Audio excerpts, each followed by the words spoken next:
The first Jewish appointee by the Biden administration, Lily Greenberg Hall, has officially resigned over Biden's genocidal policies in Gaza. I mean, Hall is a hardcore Democrat with deep connections to Israel. In her resignation letter, she explains that she has family members that was killed during the October 7th attack and have family members who also serve in the IDF. Despite this, she makes it clear in her resignation letter that Israel is committing a genocide against the Palestinians and even uses terms like apartheid as well. This is just another example of how Joe Biden is the ultimate authoritarian, despite the fact that Biden has staff resigning over his Israel policy. Massive protests in the streets, and even polls that show that Democrats believe that Israel is committing a genocide, he still refuses to budge an inch on his policy. This is textbook authoritarianism when the ruling class is making policies without any consideration of the opinions of the populace. Genocide Joe is making Jewish people like Lily Greenberg Hall less safe by committing a genocide and then saying they are doing it in their name. Another example of why Zionism is the height of anti-Semitism.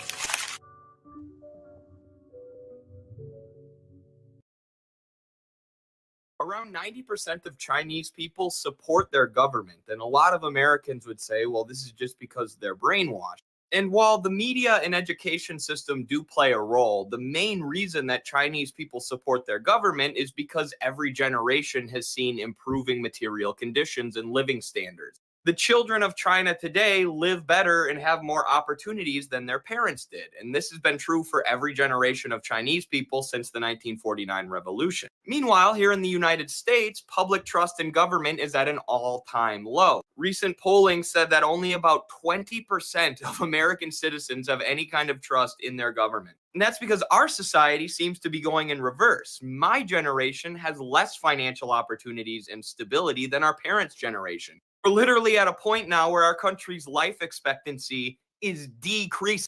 And as a result of our worsening material conditions, we also have a decreasing support of the US government. Despite all of the brainwashing and indoctrination that we face here in the United States, you can't convince a people to support their government if their conditions are getting worse. You can't lie to people and tell them that things are going well when they're struggling to put food on the table. Especially when these problems are only getting worse year after year. The government's doing nothing to fix the increasing homelessness rates or the increasing cost of rent or the decrease in life expectancy.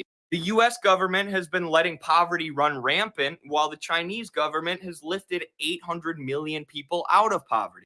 And that's why their people support their government, but our people don't support ours. And it all stems from the different kind of social systems that China and the United States has. China has a socialist system where labor, production, and resources are directed towards social development or achieving social ends like raising people out of poverty. Whereas here in the United States, we have a society that's completely dominated by bankers and shareholders, and their profits are prioritized over all else, including the living standards of the vast majority of the country. You can't deceive an entire population of people into supporting their government. Well, I guess George W. Bush did after 9/11, but that's an outlier. If our government was actually improving people's material conditions, more people would support them. But they're not, so people don't. Also, Ronald Reagan was not the universally beloved president that Republicans make him out to be.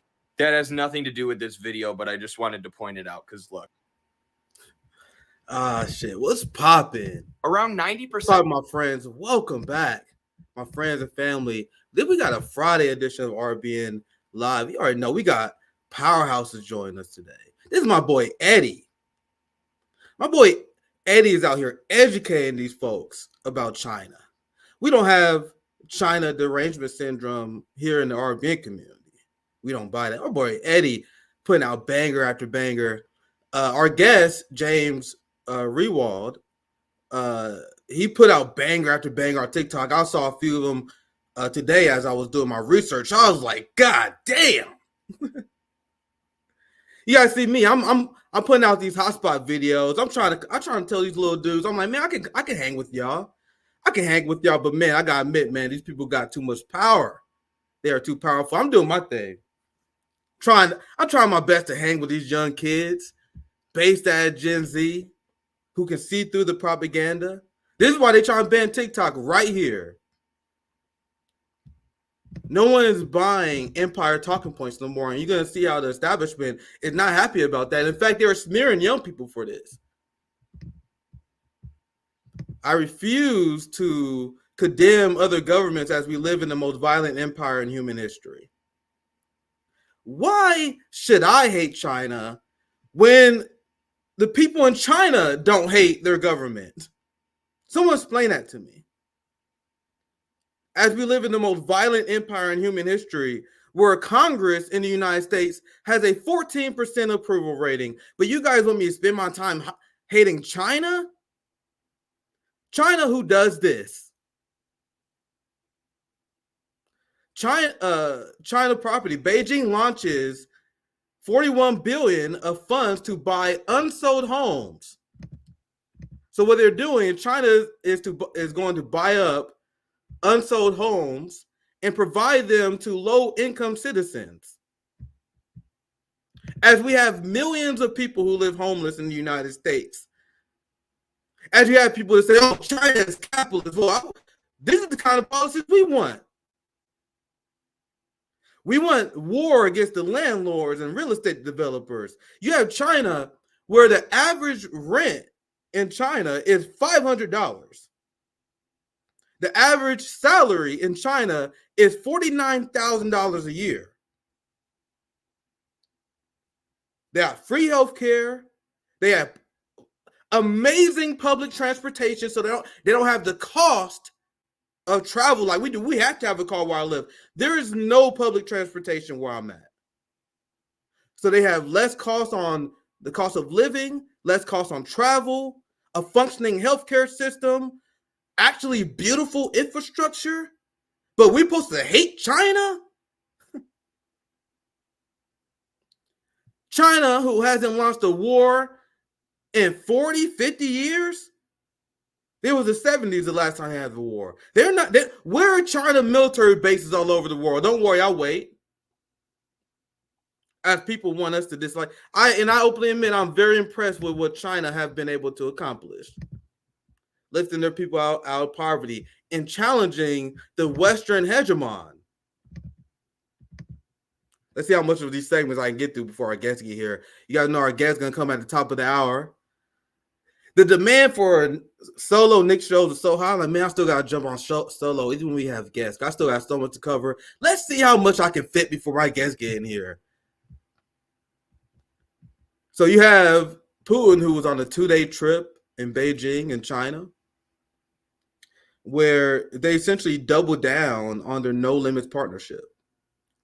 Once again, this is another reason why I am in favor of putting pressure on the ruling class regardless of where they're at. But apparently China is 100% okay with their government. That's just going by polls.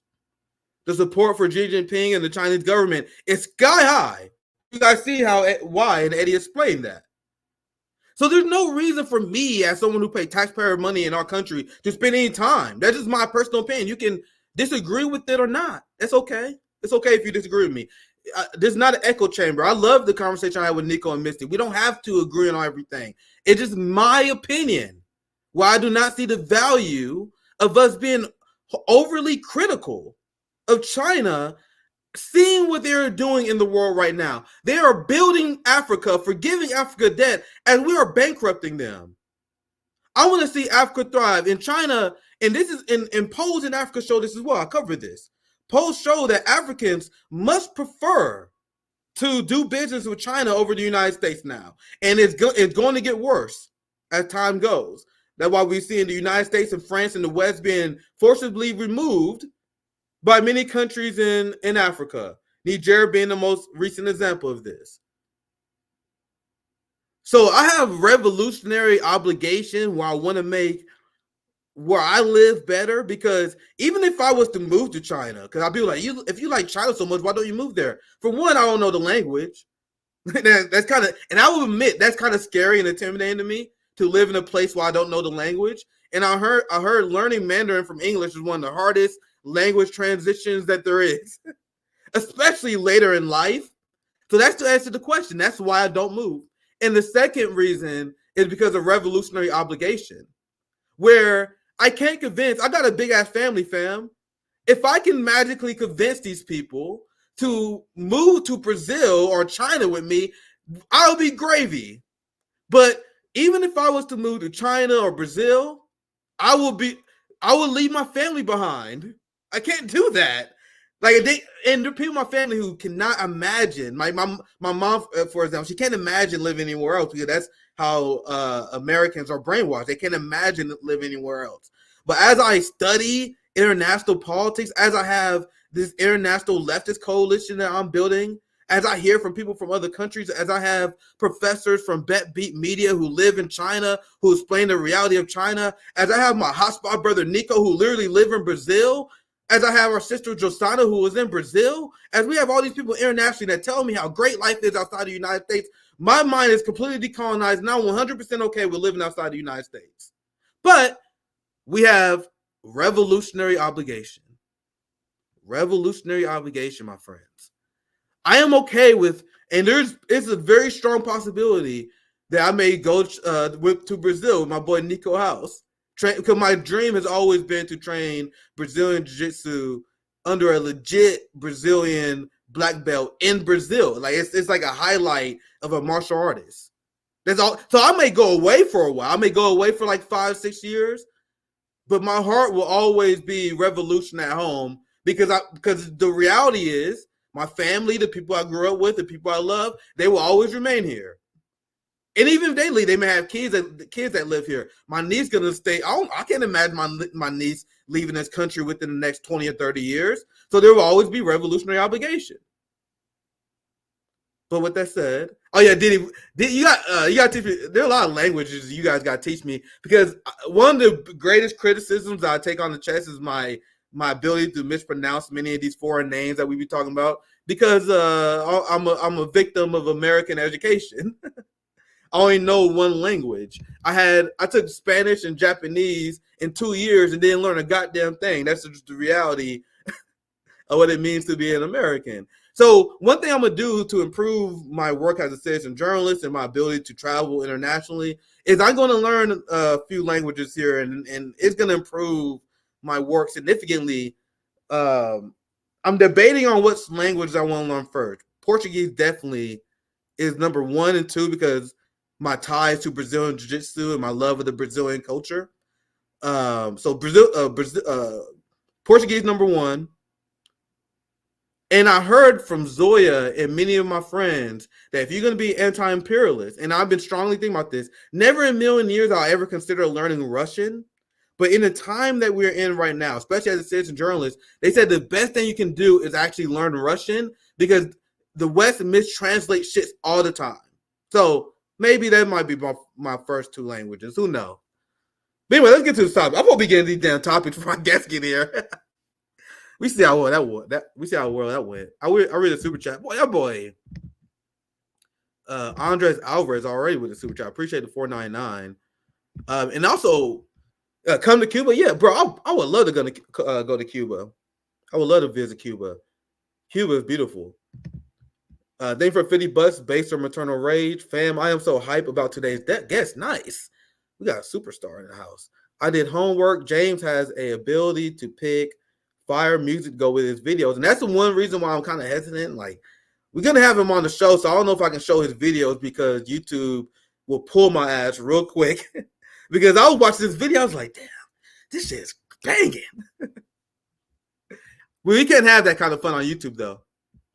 He introduced these artists to me, and now they're permanent rotations. Yeah. If we play his TikToks, we're going to get fucked up. Yeah, Arabic is good too, but to be honest, I don't think I can do that, man. I don't know if I got the ability to learn Arabic. That language is too powerful. Let me get back on topic. We talking about the No Limits partnership, and then I'm gonna show you guys the hug that was heard around the world. Actually, let's lead with that because it shows how powerful their relationship is. And guys, feel free to roast me. I want to get feedback on this because I'm fucked up about this because I got this trial for the New York Times because I want to show you guys what they say. But man, even with $1 a month, I don't want to fund this shit at all. What do you guys think about this? Because I feel fucking dirty You guys see how I got the New York Times open? Because I'm like, no, maybe I should get the $1 free trial so I can open this shit for you guys. I don't know, man. What do you guys think about that? I feel so dirty funding them even $1 a month, bro. It feels dirty. Let me know if I should cancel this shit. If you guys think the RB community should ever have any, I don't know. But this is for the New York Times. Putin's China visit highlights military ties that worries the West. I see another headline where they talk about how this military cooperation that in this new trade agreement where they're going to trade, it's going to be over 95% of all exchange is going to be in the yuan and the ruble. And during this visit, they was highlighting the fact that we need other countries to follow our lead as well. We need other countries. Let me see if I can fix this damn link. I'm trying to get the hug pulled up. Oh, Jesus Christ. Did this link just break? Let me pull this hug again. The link I just had just broke. I'm sorry, guys. Let me try to pull it back up. Because this hug, based on what I've read, like hugging is not like extremely normal it's not like normalized in Chinese culture like it is in ours, especially among world leaders. So I'm explaining, like, look at this. This is crazy. This is crazy.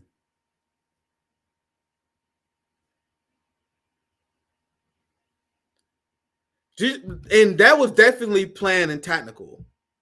Definitely planned, where you have, like, you would never see a statesman in China like hug another world leader. This image here is being talked about all over the world now. Their aggressive push for de-dollarization, and you even have China that criticized the West for funding Nazis in Ukraine. You have Putin and Russia. They came out and said that they strongly support the Chinese peace proposal. The Chinese peace proposal that the West condemns. And now you guys see, there's so many of these Western media stories I can show you guys. I don't have enough time. The cope of the West. Putin's pomp-filled China trip underscores the limits of Western pressure. Because what the West been doing, the West have failed to put pressure on China, because they were like, hey, China, we're going to put sanctions on you. We're going to put economic pressure on you if you continue to support Russia as they're fighting Nazis in Ukraine. If they can support the military, the special operation in Ukraine. They threatened China for having ties with a close neighbor, having trade with a close neighbor, as the United States funds a hostile terrorist apartheid regime that is located nowhere close to in terms on the map. We're funding their genocide. But we have the nerve to tell China that they can't do business with Russia. You guys understand this is why Niger kicked us out? Because Victoria Nuland visited Niger and told them that they can't do business with Russia, and they told them to go fuck themselves. The increased sanctions because China is quote unquote supporting Russia during their military operation in Ukraine is exactly what's going to accelerate de-dollarization. Blinken heading back to China with a threat over military aid to Russia. Do you guys see how the hubris and the arrogance of the Nepo babies who are now in charge of the empire it bit them in the ass? Because of this, especially because of Russian sanctions, it led to nations all over the world realizing that the United States will punish them economically if they do anything that the United States disagree with in terms of foreign policy. Now I'm going to show you guys the Chinese peace proposal that Putin and Russia praised. No one in Western media ever explained to you guys what the Chinese peace proposal actually said, which is actually 100% reasonable. Whenever you see, I'm trying to find another link. Here, I use this one. Putin-backed China's Ukraine peace plan says Beijing understands the conflict. See, it's almost like these sites don't want you to visit them. I've seen so many crazy headlines. Maybe see if I can find another crazy headline for you guys on this, because I've seen some crazy ass shit regarding this. China peace plan Ukraine. Where they'll say China is complicit with spreading Russia propaganda. China is complicit in spreading misinformation and endorsing the crimes against the Ukrainian people, because he outlined his plan early on. And you want to know who endorsed the Chinese peace proposal? Lula from Brazil, for example. Modi in India. You had world leaders that govern giant populations that were supportive of the Chinese peace proposal. If the world population followed the Chinese peace proposal, there would be no genocide in Gaza. It would solve a lot of the crisis of imperialism and colonialism that we are dealing with right now. And how is China and Russia the bad guys for accepting these terms? Respecting the sovereignty of all countries. Now, how many channels actually go over the Chinese peace proposal with you guys? Because there's so many people who have Chinese derangement syndrome. And Chinese derangement syndrome relies on remaining ignorant and not understanding what they're actually saying. They're talking about building houses and infrastructure, building up Africa, and creating world peace. But people want you to think that China is evil, authoritarian, and they can't even define the terms that they are using. Number one, respecting the sovereignty of all countries. And what's extremely important about this, and this is why it's critical for the West to reject this, because there's no greater block, no greater actions of evil that disrespect the sovereignty of nations and people more than the West, the United States, the UK, and their actions of evil. When you have the CIA that helps neo-Nazi fascists in Ukraine coup a democratically elected government, that is direct violation of number one. Anytime you guys are intervening and interfering with these countries in their elections, like the United States has done to all over the globe over the last 50 to 60 years, that's directly in violation of number one. When you have referendums, like when you look at Odessa, when you look at Eastern Ukraine, they had the referendums that said they want to be independent from the state of Ukraine, which led to the neo-Nazi fascists in Ukraine to shell and murdered and torture anyone who supported these referendums, who was critical of the fascist regime in Ukraine. That's why Russia came in. That's what the NATO left don't tell you guys. Referendum after referendum. In Eastern Ukraine and Odessa, they support Russia. They was critical of Russia for not coming in before because their sovereignty was violated by the West.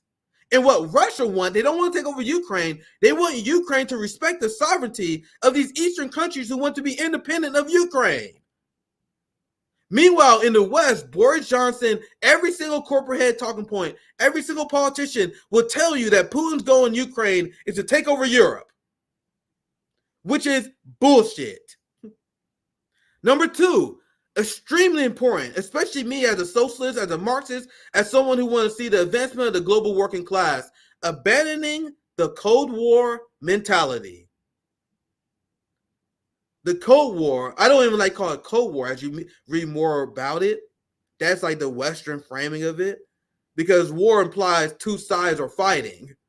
The Cold War was actually the global class war waged by the capitalist class in retaliation to global class consciousness rising. Repeat after me.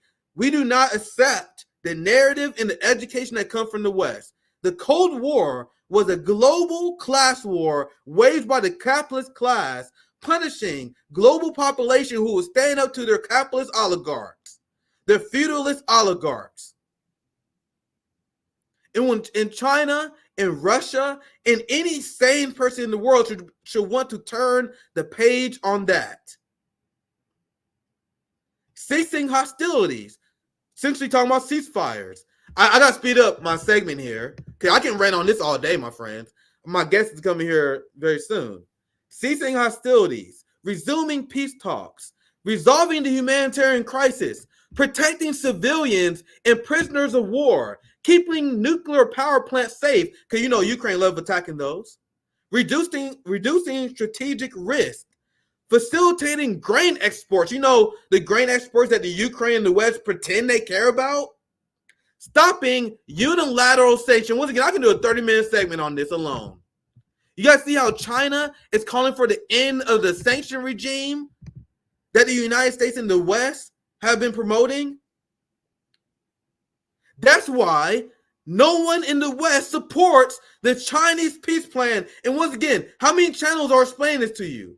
They're not explaining this to you because they want you to hate China. What part of any of these asks are unreasonable? What part of these asks are we supposed to be upset about, my friends? These asks are why I have a lot of respect and admiration for China and what they're doing. This is why the West refuses to accept this, and this is why Russia is all on board, because the Chinese peace proposal matches what Russia wanted to gain with the operation. I see you, James. Welcome to RB. I'm going to introduce you here very soon, my friend. Give me a thumbs up whenever you're ready. Appreciate you having you here. I think that's my I can round this all day, man, because I think I have another short live on play tomorrow. What was my last thing I want to show you guys? So during this summit, you have, as I mentioned, Putin backed this peace proposal I just read to you guys. You know, the evil Putin, he supports everything on the list. The West viciously rejects it. The corporate media lies to you about it. Now I'm gonna show you guys what Putin said, because I was reading the transcripts on these meetings between Putin and Xi, because it's always super interesting. Once again, they will never show you this stuff on corporate media. They want you to think Putin and Xi is so evil, but they will never show you what they say. Isn't that interesting? It is necessary to carry out education on the correct historical perspective, protect the world's anti-fascist memorial facilities. You guys see, Xi Jinping always speak out against fascism. That's why the West hates them. Protect those anti-fascist memorial facilities from desecration and destruction, and severely condemn the glorification or even the attempts to revive Nazism and militarism. So we have one side that's condemning Nazism, the other side propping them up, inviting them to their parliament and giving them golden medals. But you guys want us to hate China, fam? I got a lot covered, but I want to introduce my guest here. I appreciate having James join us on the show. A viral TikTok creator. I'm trying to keep up with you with this new trend with my hotspot videos. I've seen a few, and I'm kind of worried about on YouTube because copyright and all this stuff.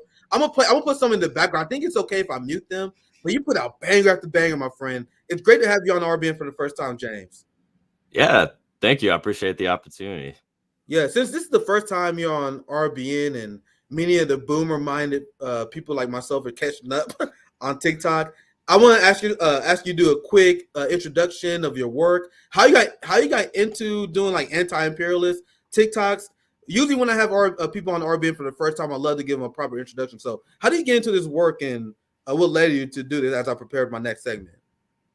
Yeah, for sure. Well, thanks again. Yeah, I mean, I guess this really started at the beginning of the pandemic. I downloaded TikTok like a lot of people, like that first month in 2020.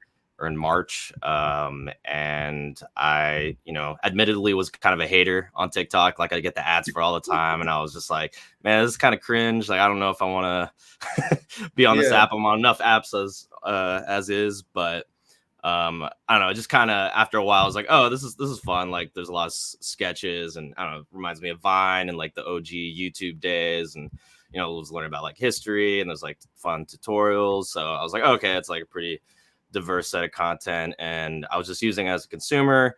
And then I started posting sketches and just random stuff. And then I think, over time, just as my political development continued, like that was sort of reflected in my content creation.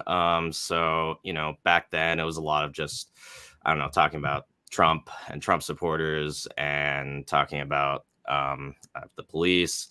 And that sort of evolved over time, took more of an anti-imperialist bent, talking about the CIA and the military-industrial complex, Democrats, liberals, and just, the whole shebang. So you don't work for the Chinese Communist Party, James? I'm scared. I think I might get the FBI watch me now. I got TikTok on RBN.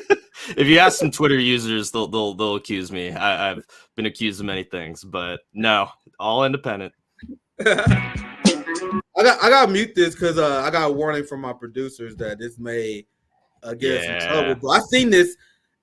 I highly implore you guys to support James. A lot of you guys already probably do, because I'm just now getting caught up on this. And this video about the CIA was an absolute banger that you put out. I want to get your thoughts on this before we get back on topic, because you put a lot of anti-imperialist content. This is our first conversation. I'm very interested in hearing your point of view on some of these stuff in the first place. But you guys see the real reason why they want to ban TikTok. They want to ban TikTok and alternative media because RBN is one of the few places that are actually going to outline and tell you what the Chinese Peace Proposal actually says, instead of a random New York Post headline that said the Chinese Peace Proposal essentially just bound to Putin. They just make stuff up. So what's your thoughts on this? Because you had a lot of these people like Harry Sisson and all these Democrat TikTokers that essentially built a career propping up the same people that will eventually put them out of work, which I find very ironic. So what's your thought on this new era of authoritarianism and the ban of TikTok? Yeah, it's been it's been crazy to watch. I mean, like, at first, it dates back to like the Trump administration, just sort of this like Cold War brewing with China and just trying, different ways to vilify China. And now it's kind of, in the past 7 months has, of course, taken on more of a role as, oh shit, we gotta, censor this genocide that we're supporting in Gaza. So you have those, sort of 2 points compounding together. And they're like not even good at hiding it. Like they're just, like, politicians are like, yeah, like everybody, like most people under 30 are going to TikTok for their news. They're not, turning on MSNBC or CNN. They're not reading the New York Times as much. Like they're looking to TikTok, so they don't have that filter of imperialist propaganda. And they've been pretty open about it. I mean, even the ADL CEO was like, yeah, we have a TikTok problem. We have a generational problem. And they try to make it sound like TikTok is like pulling the strings, and or China's pulling the strings, and that it's like contorting and turning people to hate the US or hate Israel and be against the war and against the genocide, when it's really more just a a reflection of younger people's interests and behaviors changing and actually caring about what's going on. And yeah, they've been terrible at hiding it. Like they've been open about it. I forget which Republican congressperson was like, yeah, like this is making us look bad. Yeah, and we are entering, I've said this many times before, a golden age of journalism. Like we are seeing people. I call myself a citizen journalist. I even consider you a citizen journalist, because we are spreading and sharing information with taking advantage of the technology that's available to us. That's what journalists did in the past before, when the printing press came out, when they had access to TV. And what we were doing, we were using the current technology available to us to share information. And we are way more powerful than And then like you have mass layoffs at the New York Times, for example, and all these corporate media institutions, because they're actually very weak. Their support comes from their brand. Like our support is based on a 100% meritocracy, and because of this meritocracy, you have to tell the truth. You have to be on top of your game. You have to actually do what the public service of what a journalist is supposed to provide, which has the establishment in shambles because they can no longer control the narrative. This is the BS that they're putting out here. I'll show you guys. We have Russiagate. Where are we at right now? 4.0? I lost count. There's one every year. I had a joke before. I like we on Russiagate 3.0. I don't remember what is 4.0, 5.0. Because I remember last election, they said, "Oh my God, Russia is going to hack the election," and then Biden won. They're like, "This is the safest election that we ever had." It's everybody but us. It's China. It's Russia. The U.S. doesn't have any issues with democracy. We're good. Yeah. And now, isn't it always convenient, James, how the people that we catch trying to interfere with our elections are always the countries that our ruling class hate the most? Yeah, I know. It's crazy. Like the handful of foreign adversaries. Those are the only ones. Like it reminds me of the SOS Cuba days when like Camila Cabello was like tweeting and everybody was tweeting about like the SOS Cuba. They had like a band of a few hundred people protesting that got like tons of news coverage, right? Like all around the world. Like, oh, we gotta with the bottom line of like we gotta either sanction Cuba more or invade them. But then when you have like millions of people protesting, but it's against the grain of U.S. imperialist interests, they're like, yeah, we're not going to show this on TV at all. Yeah, for the people who are listening only, I'm going to read the headline that's been cracking me up ever since I saw this last week. FBI warns of efforts by China, Russia, and Iran to influence election. As we have AIPAC posting their stats like they're Michael Jordan. Like, bro, we're 40 for 40 with elections this year. AIPAC is openly bragging, openly doing campaigns. I'm not a fan of the squad, but we just got to say that they're doing open campaigns against the squad for being very mildly critical. The bar is so low. It's so low. So as we have Israel and AIPAC doing that, they want us to be worried about Chinese, Russian, and Iranian influence in our elections, my friends. They got the whole team together. It feels like a Chuck Norris movie. They're all coming for us. We just need like North Korea. Yeah. and it works, bro. You have these older liberal boomer audiences, these older conservatives who watch these channels. They are fucking terrified right now. They think that there's misinformation they think Iran is coming to get us. They think China's coming to get us. Bro, they are so scared.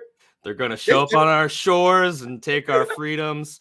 Yeah, it's crazy. I mean, like, especially now when like the capitalist crisis has reached new heights, got living costs that are crazy, record high food prices and a spiraling homelessness epidemic, a genocide that they're just shoveling billions of dollars over our heads. And then they're like, actually, the problem is these other guys who are trying to provoke wars with. And like, oh, okay, cool. And yeah, liberals eat it up too. I mean, I think there's we're in an interesting point with Palestine where there's a lot of people that are kind of now starting to question their own beliefs. Like, oh shit, maybe I was wrong.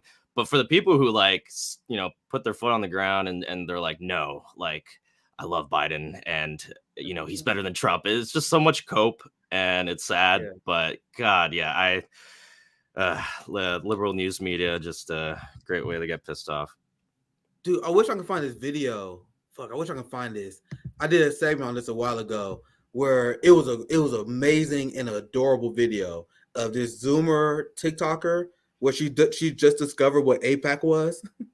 It was a banger of a video, and some people are like, "Oh, you just now discovered?" I'm like, "Guys, that is not the attitude we should take." Because she was like, "Bro, I never heard of this before." She was like a normie Democrat. She said, "I never heard." She looked into it. She's like, "Wait, you know that AIPAC funds millions? What?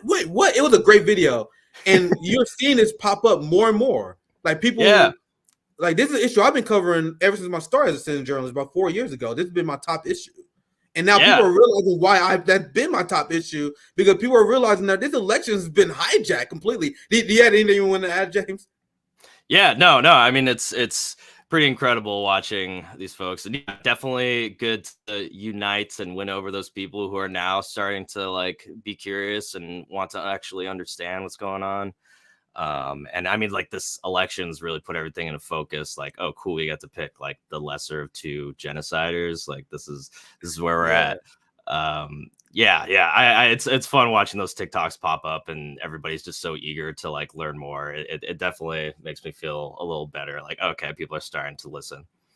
Fam, we are in this era of we have this opportunity of revolutionary education. I didn't think we was going to be in a very long time.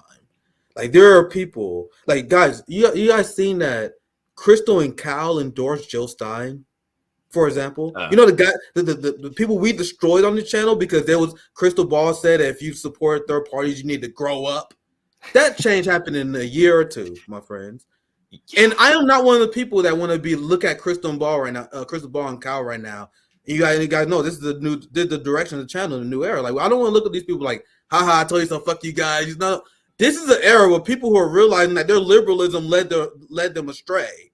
So instead of pulling the rope up, we need to offer our hand to people like, yeah, I was right. I warned you guys about Fetterman. I told you guys not to vote for Biden. You motherfuckers thought I was wrong. You motherfuckers thought I was unhinged. I told Vox, I warned you guys about this.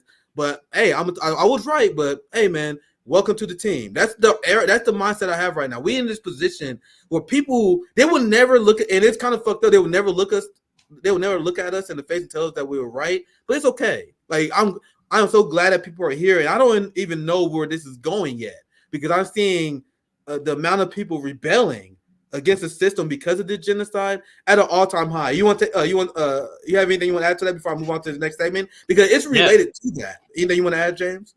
Yeah. No, I mean, it's been incredible to watch. I mean, especially like just in general with people online. Like, we kind of went from like people like or a certain section of people being like, oh, this conflict's like too dicey or too complicated to like go into just full on like, well, actually, like, armed resistance against a colonial occupation is legal and morally right. And it's like, yeah. And then also like the student movement, of course, like you're hinting at. I mean, it's pretty incredible to watch all these college students, actually stand up with like, concrete demands, like cutting ties with weapons manufacturers and investors that are involved. Like, they're actually organizing. And now we're starting to see, some of the labor movement sector get, to hop on the movement as well, with the University of California union with like over 10,000 people, I think, that teachers and education workers saying, yeah, we support the students and we support what they stand for. So yeah, I mean, it's pretty incredible. I can only wonder, where this will go, and there's definitely a lot of uncertainties, but I am hopeful. Yeah, we are witnessing a historically based generation. And I say that as a younger millennial. I'm just within the bounds of being a millennial, but I am a solid millennial, being 33 years old. But I'm looking at my younger revolutionary brothers and sisters, and I could not be prouder. Yeah. Because I'm seeing the corporate media, and guys, you've seen a few of the propaganda segments I have done. I cannot do enough of those. Like, every segment and I'm not just talking about Fox News, has been unbelievable. I'm talking about MSNBC, CNN, all the print media. The things they've been saying about these students for holding their government accountable is literally, it's inhumane. Like, they're showing how inhumane they are, how actually gross our culture has become. And now that's a great segue into this segment here, which is going to be very painful, my friends. We got this propaganda segment for you guys, but I'll show you guys this because I want to show you guys the disdain that the corporate media has, that they are losing influence from the younger generation to people like James, people like RBN, people like Eddie, what I mean? People like Kit, the people in our community. They are losing influence to these people. The only people holding corporate media afloat are the boomers and Gen Xers. When you look at what they're doing in the core demographic, they get less views than Savvy Sabs, my friends. Savvy Sabs, our RBN sister, would get more views in the key demo than the corporate media does any fucking day. So now, because of that, they're in this frustration. They're going to smear an entire generation of young people using bullshit statistic. And James, as we go through this, feel free to interrupt anytime. because I'm going to show you guys the absurd logic that comes from the ruling class right now.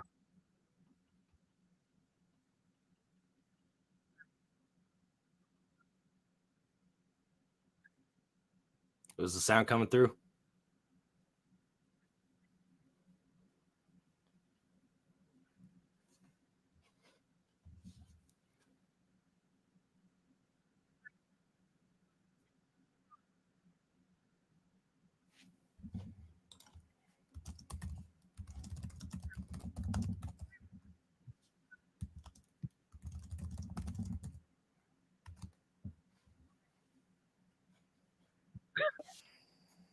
Boomers, be afraid. You guys see the formula of the corporate media? I'm so afraid of this. Hey, boomers watching this, be afraid. The misinformation is targeting your kids. You already know who they're about to blame, right?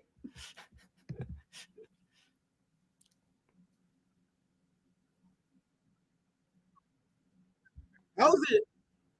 I'm being told that you guys can't hear the sound. That's crazy. How you guys can't hear that? Can you hear that, James? No, I can't hear. That's wild. Yeah, hold up. I have no idea why. It's a YouTube setting. I don't know. Yeah, it's let me refresh it. It literally don't make any sense why it was doing that. I'm sorry, guys. No. I was just vibing. Because I could hear everything they were saying. Damn, that was a blooper. Anyway, let's see. Let me know if you can hear it. Misinformation stemming from artificial intelligence. What was that? I can't explain what that was, but I'm glad that it was China and Russia. I can't wait to chime in. Anyway. This week, a bipartisan group of senators released a roadmap for combating misinformation stemming from artificial intelligence.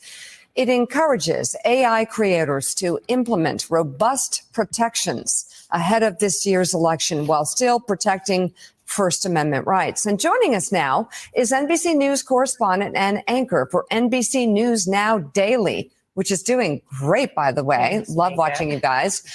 Who is new reporting on who might be most affected by AI-driven misinformation. And what did you learn? Because the answer scares me a lot. I've seen it. Yeah, that's why I started my bit. And if you guys kind of playing together there, you guys see what you're be afraid. I'm already nervous what's coming next. yeah. Go. You already see what they say. No, I let it play. That's essentially what you guys missed. Then I did that bit that essentially made no sense to you guys in hindsight. But you guys see how Mika, when you guys be afraid. Boomer, this is what I'm afraid of.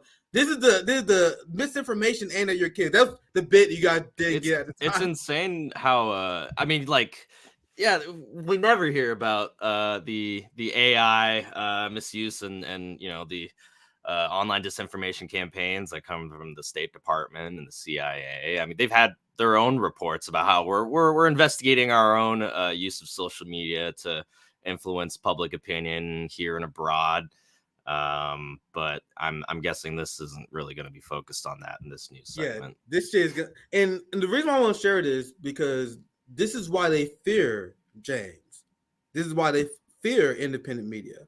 This is why they wanted to ban TikTok and anyone who's destroying their narrative, because they essentially want anything that challenges the empire to be labeled as misinformation. And they're going to quote this study where they never lay out the methodology. And as far as I'm concerned, this study they were about to talk about is complete and utter bullshit. And I'm sure you guys will agree. Let's tune in. Right? It scares me too. And what's interesting is that the studies actually show it's not the baby boomers or even the millennials who are having trouble clocking misinformation, but Generation Z, all while nearly...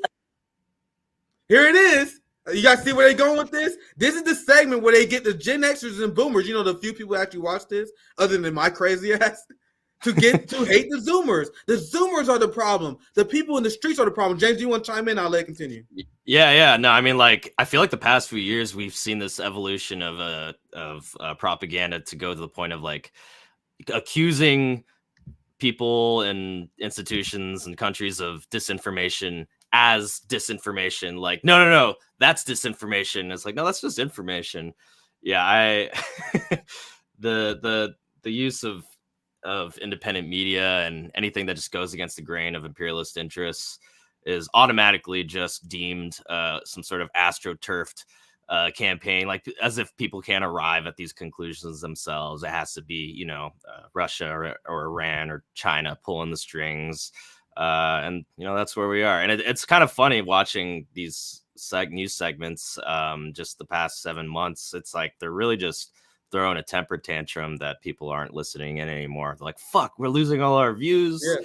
People aren't buying the propaganda. And it's weird because they're using the same tactics. Like they just keep repeating it. Like it's like I almost would admire if they were a little more innovative and kind of like tried it, but they're like, no, let's just do the same thing. And like even the student protests, they're like, protest turns violent at X university, and then you watch the videos, it's just like cops showing up and like beating up students. Like, you guys, like, we can watch the videos. We have TikTok, we have Twitter. People know which accounts to follow. They're used to like this censorship now that they're like seeking out accounts once they get banned, and it's this whole process that people are like they understand this is like a capitalist imperialist hellscape, and you guys are still trying the same stuff, and it does work for a section of people, but a lot of people understand now, so they're in a panic.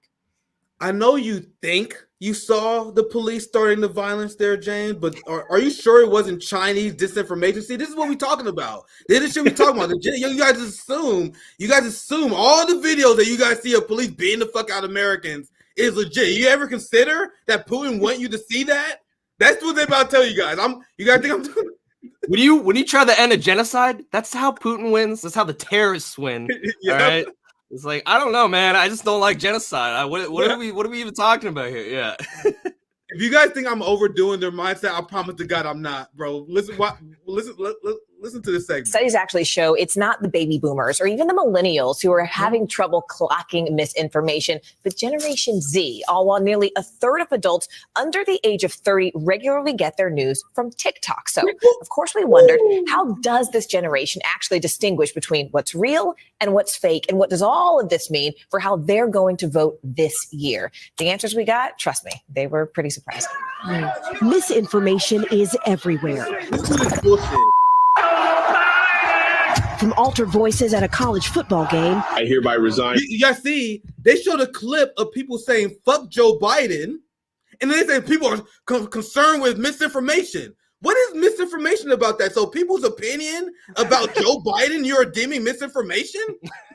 You're deeming that anyone who dislikes Joe Biden, anyone who would chant fuck Joe Biden is victims of disinformation? You guys see the slick propaganda they slipped in that I can't help but point out? Contrary to popular belief, no one wants to fuck Joe Biden, and we just want to make that very clear that there's a lot of this narrative we want to Yeah, trust me, they were pretty surprising. Misinformation is everywhere. From altered voices at a college football game. I hereby resign from my position. To AI-generated political announcements. But when it comes to actually spotting it, a recent survey found younger Americans performed worse than their older counterparts. Bullshit. And what I tell you guys on RBN, there's literally nothing wrong with seeing information provided by propagandists and saying, I don't believe you.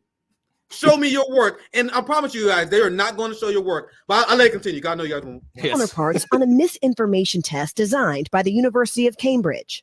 With Generation Z, Americans between 18 and 29 scoring worse than any other age. So according to this test, young people are less likely to agree and approve of government propaganda. That's the only thing I'm learning from this, James.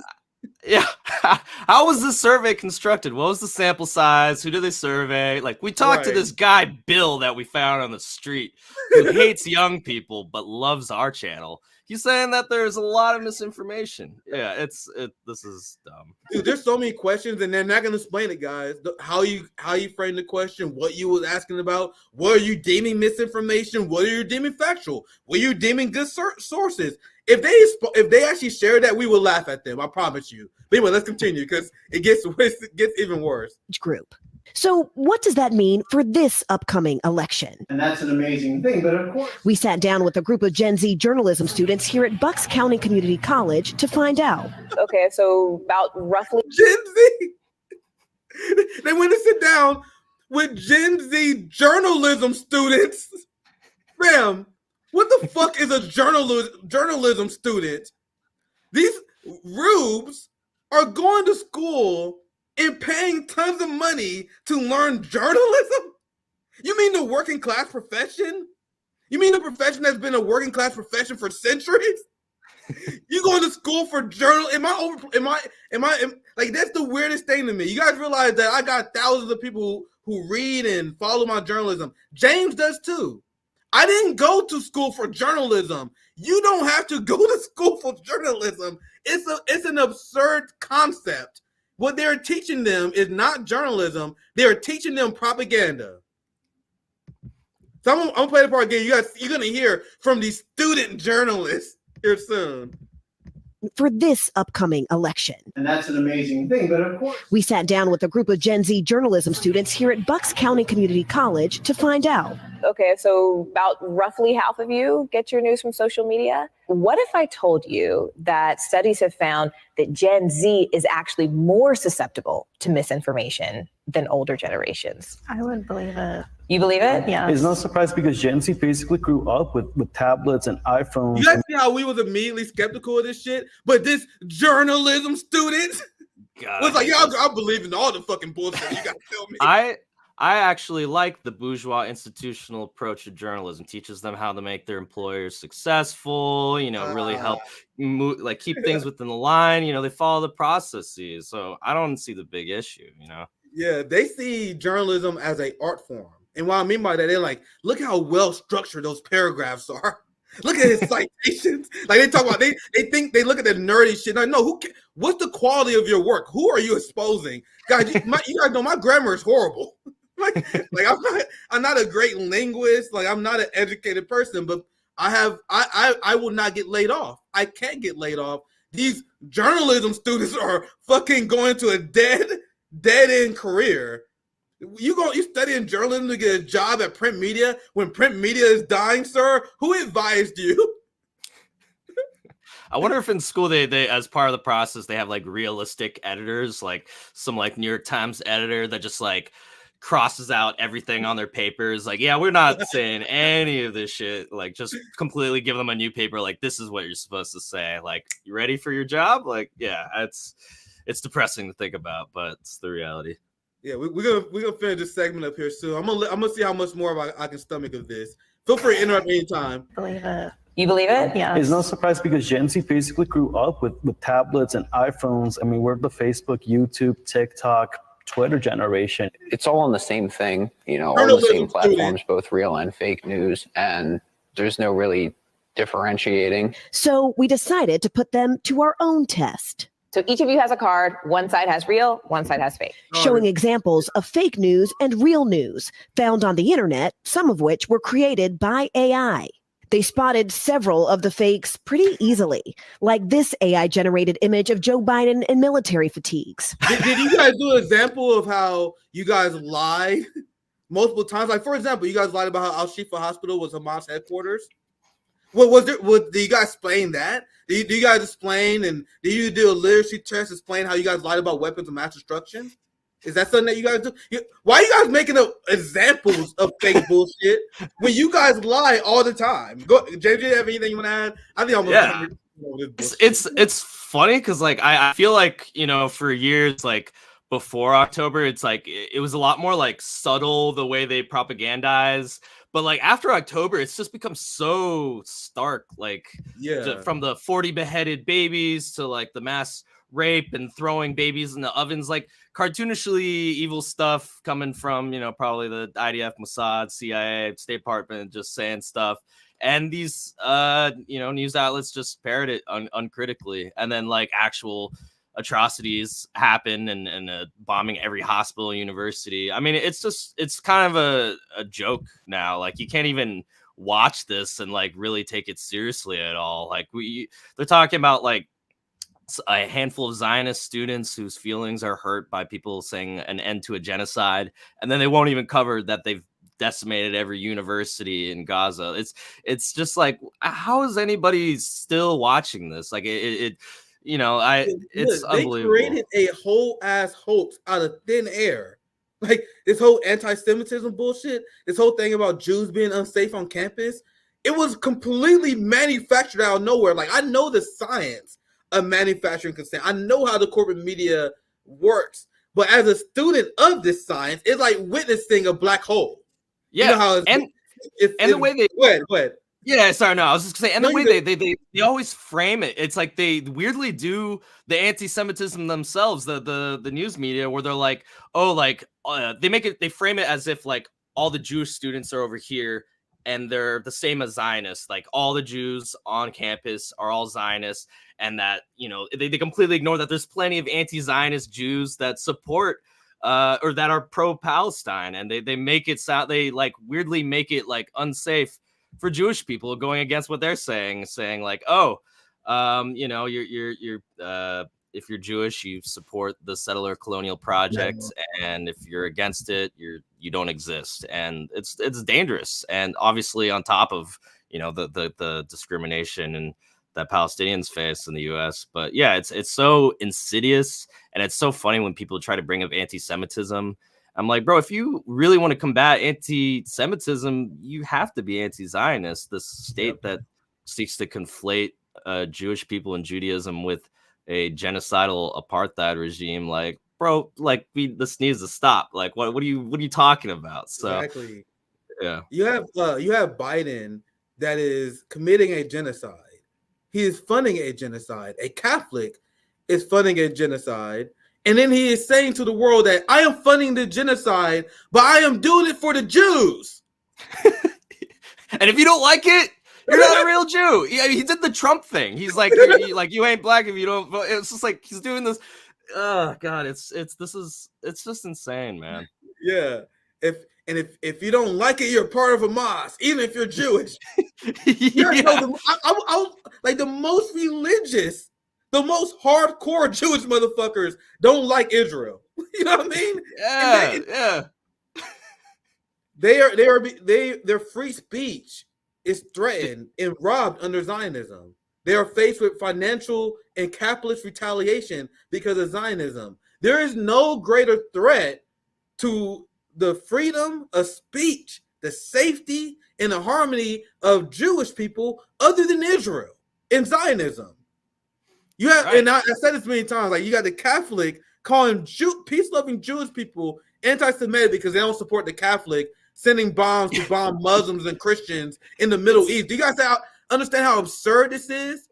And I know you guys can't hear the volume. That's on purpose.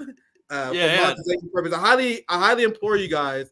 Let me give a shout out to your page to check out James and his videos. I can't play the audio for YouTube purposes. That's fine. But make sure you guys check them out. They're bangers. Do you want to sum this video up since I see a lot of comments on it? I see you guys watching in the background. You're talking about the corporate media. This your I watched it. Well, make sure you guys check it out. It's a great dissection of how the corporate media work with intelligence agencies. Do you want to sum it up quickly if you want to, James? Yeah. I basically, this video, it's kind of like, I guess, 3 parts. Like the first part was just trying to hit the fact that like the U.S. state apparatus plays a role in disseminating propaganda. I think there's always this narrative that's like, oh, Iran state-controlled media and like you know, all this stuff, but it's like the U.S. does the same thing for its imperialist interests. Like it has all these, you know, funded U.S. funded broadcasters and NGOs abroad, so it does. It has a propaganda arm as part of the state. So I wanted to put that at the front, just show how that works. And then the middle part is the corporate media. So all the big news outlets and publishers, how, you know, these are capitalist enterprises with their own interests. They're strung to the capital investments, and they are also intertwined with the state. They, you know, employ, you know, these military experts and analysts and three-letter agency State Department types. I want to emphasize this part again right here, James. Yeah. I'm sorry, James, but this part right here I found to be glorious. I'm sorry to interrupt, but I want to emphasize this part because this part right here is so good, and I want you to explain this part here too, because this is an example how journalism will obfuscate the genocide and what Israel does. You guys see how he get pointed to the ladder of promotion. I love that. That's probably my favorite part of the video. I'm sorry, James. Continue. I just want to emphasize that part. Yeah, no, exactly. I mean, it's just this insidious, like what you're saying earlier, it becomes this like dead end career, especially when it comes to U.S. foreign policy and conflict reporting. It's so, you know, they depend on the same way that, at a local level, court system depends on police. The news depends on state authorities to be able to get like exclusive stories and have insight that people can tune into.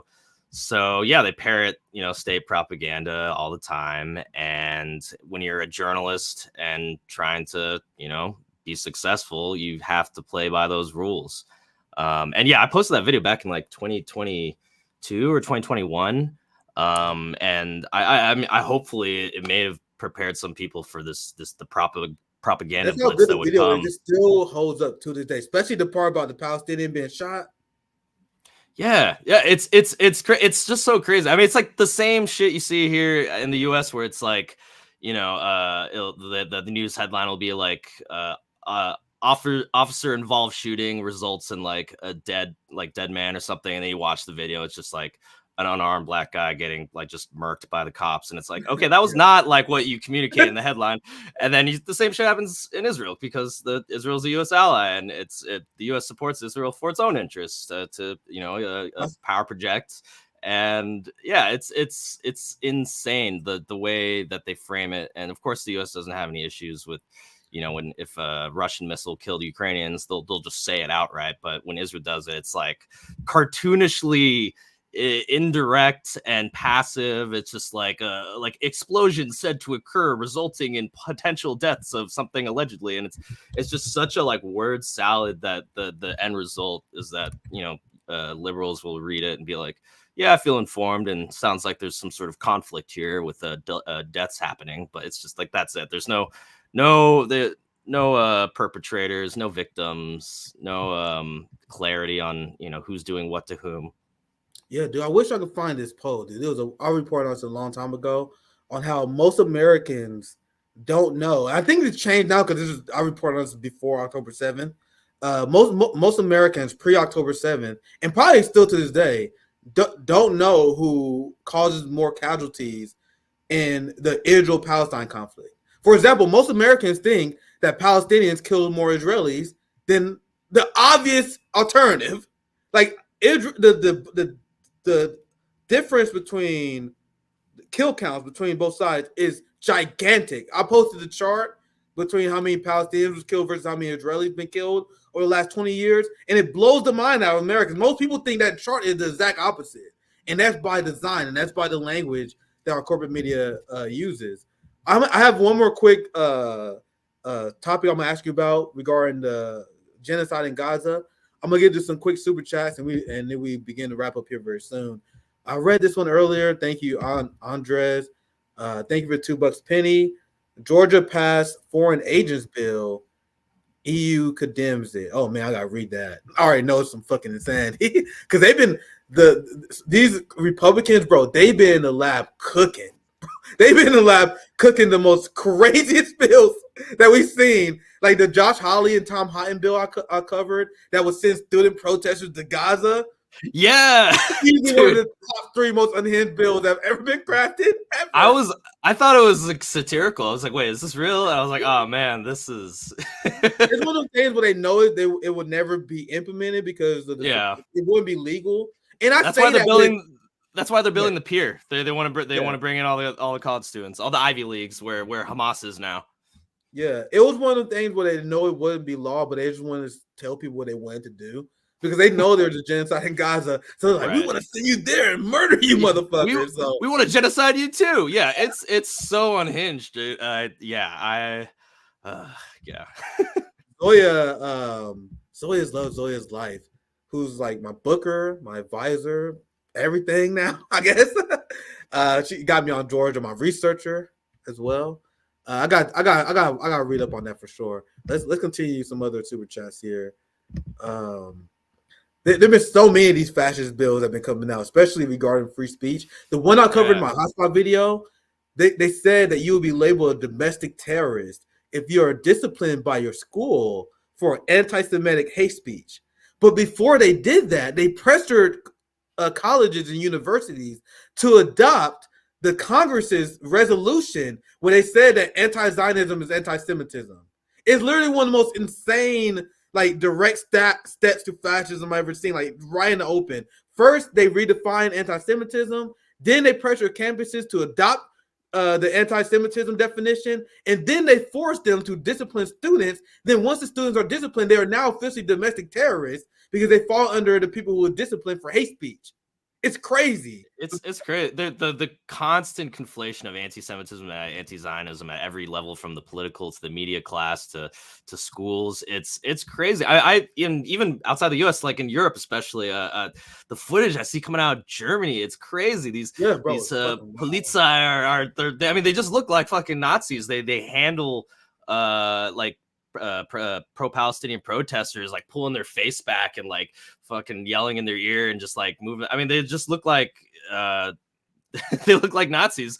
I saw one of the darkest shit I ever seen in my life, bro. There was a few months ago where I did my whole bit about it, where tear gas was deployed at an anti-genocide protest in Germany, and one of the people that was in the protest was a Jewish peace activist. So now let's think about what just happened here. We have the German government who was gassing Jewish people for opposing genocide. Germany gassing the Jews once again. It's crazy.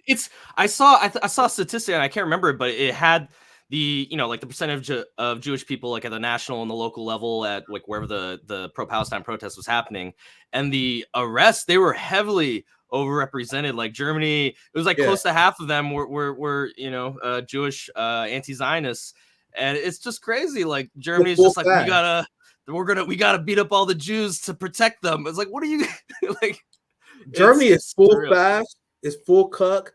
The United States blew up their pipeline that they was relying on, and now they just got full fascist. Way to go, Biden! Just doing it all. Everything they said that would happen under Trump, that it's just happening now. I'm sorry, I can't help but laugh. It's so absurd. The times we live in, it's so absurd. It really is. Thank you for the $5, Penny. PragerU asks if you rather be colonized by Aztecs or Christian. Oh, Jesus Christ! PragerU, you guys realize, is one of the people I just can't. I just can't with these motherfuckers, man. PragerU is like cartoonish. I just found out recently. I didn't know that I think the CEO is ex-IDF. Oh yeah, bro. Right-wing media is all owned by Zionists, bro. It's literally been exposed. Like, a lot of right-wingers, like there are a lot of right-wingers who actually believed in what they say, whether we agree with them or not. Where they're like, "Oh shit, I just didn't know that I was surrounded by Zionists. I just now realized it, bro." Right. Daily Wire, The Blaze, PragerU, they're all Zionist ran, my friends, and these white American nationalists on the right, they're just now realizing it. They're like, Nick Fuentes is like, oh my God, what is happening here? Right. It's and crazy even if like now realized it. And even if the ownership isn't necessarily in the hands of ideological Zionists, like they're still Zionists. I feel like a lot of people they obscure the fact, and this is by design, of course, the fact that like what you were hinting at earlier with the Catholic president doing this genocide is that the majority of Zionists in the US are Christians. Like they got evangelical Christians, weirdly enough, doing it for like their own anti-Semitic beliefs. But there's this class collaboration where Jewish Zionists are like, yeah, I mean, they want us to go there for the rapture that happened, but like, well, that's not going to happen. So, there's a meeting of the minds there. And it's just so crazy because, speaking out against anti-Zionism, it's like people forget like there's this whole diverse range of people that are like from liberal Christians to right wing, Christian or Jewish Zionists. I mean, it's something that needs to be combated. And it's kind of nice to see now people like can confidently understand, like, no, like I'm not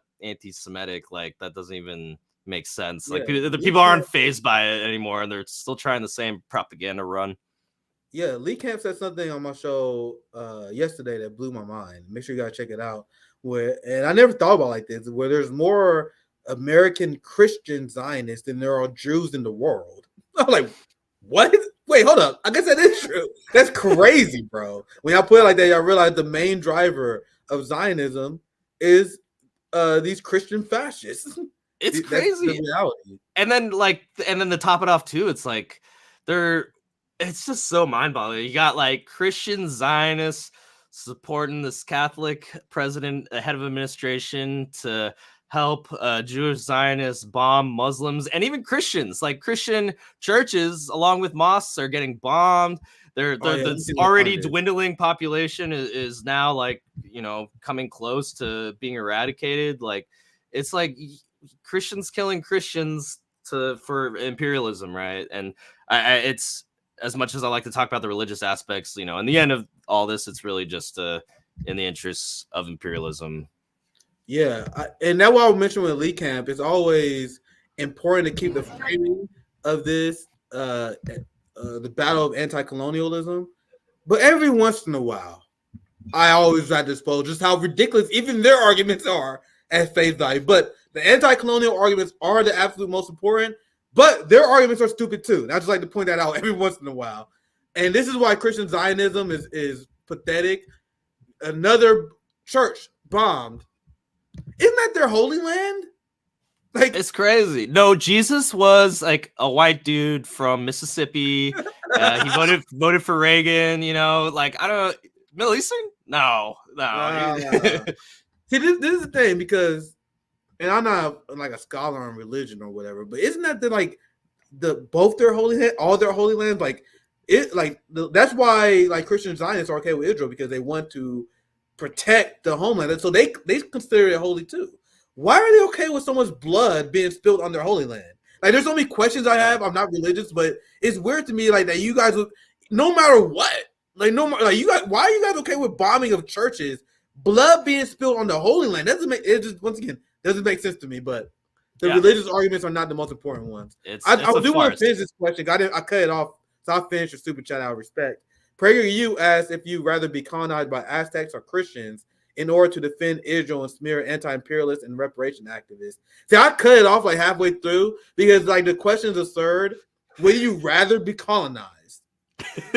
Excuse me, sir. I will revolt and advocate for revolution no matter who is colonizing me. That's why I'm a revolutionary. You guys see why the question is absurd?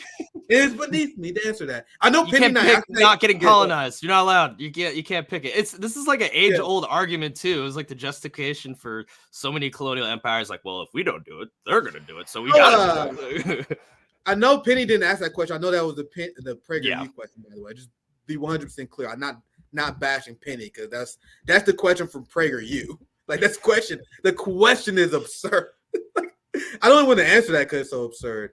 They Google New York Times mod and said, yes, I already know you guys probably roasted me for that. I was because they had the free trial. They're like, bro, if you pay like $1, you get it for a whole year. I'm like, all right, I'm gonna ask my audience if they're okay with that. That's why I was like, are you guys okay with me paying $12 this month so I can destroy the New York Times? If you guys don't, I will cancel it. I'll leave it up to you guys, because I didn't know. I was like, I had to think about it, because I was like, even if it's $12, I don't want to fund the New York Times. So if you guys push back at me and tell me I shouldn't do it, I will cancel it. I'm literally putting it up to you guys, because there's a part of me like, man, I don't want to support them at all. But there's the other part of me where I want to be able to show you guys what they're saying, destroy them. And I think that's probably worth $12. But I'll leave it up to you guys. And I appreciate the suggestion here. That you guys know I'm a fucking boomer. I don't know anything about this. Google New York Times mod and set up an Android app player to your PC. Do this for other outlets too. Don't give them a penny. Yeah, I agree. Once again, I was conflicted with that. That's why I wanted to ask you guys about it, to be honest. Yeah, I had our team, bro. We are tighter than ever now in the new era, bro. Zoya JB fucking yelling at me. Anyway, I got a production team behind me watching my mistake. I was like, oh shit, I fucked up. This last chat, and then I'm gonna ask you just real quick about Gaza, and then we can wrap up. Thank you for the $20, Almir. Would love to see Gabriel Rockhill on your show. He is an ML writer, so he has to be based. His research exposes many Western left-wing intellect. Oh, you already know we're gonna get along then. Intellectuals as enemies of actual existing socialism. He describes them as the anti-communist left. Absolutely, Zoya, look him up. That's sound based. So last time I'm gonna give you. I want to do a longer segment on this, but we gotta wrap up here very soon. But I know you've been covering this a lot, and I don't want to rush this segment, so I'm gonna do a longer version of this segment within the next few days, because I've been following the development at the ICJ, where the ICJ is now reopening, opening hearing into Israel's barbaric. There's literally no word in the English language that I can use that's strong enough to sum up what the hell is going on in Rafah right now. I've been avoiding Twitter for 2-3 days because I keep seeing shit that fucks me up. They're doing some historically evil shit in Rafah right now. So now they're doing this hearing. I'm just quickly summing it up. Turkey joining the ICJ. You have all these countries joining the ICJ on this. Like, this is some shit that everyone in the world gonna be talking about for a long time, guys. Like, you know how we talk about the Holocaust to this day? Like, you know how we talk about all these atrocities to this day? This is gonna be one of the things that people are gonna be studying for decades and decades. We are witnessing unbelievable evil. Last thing I'm reading, I'm gonna get your just general thoughts as we wrap up the show. And I can't wait to see this because I found this while I was looking for something else. I'm like, damn, I need to read this. Look at this. Liars. Israeli officials heckled at ICJ genocide hearing. And I swear, I really, really hope this is not clickbait. I really hope. Because I'm going to look into this and I'm going to find the video. Guys, I really hope this is true. James, I'll give you last thought. What are your general thoughts on the ICJ? Ralph, I'll pretty much be very vague. I want to get your thoughts on what you've been covering on Gaza, Israel, and how we should navigate.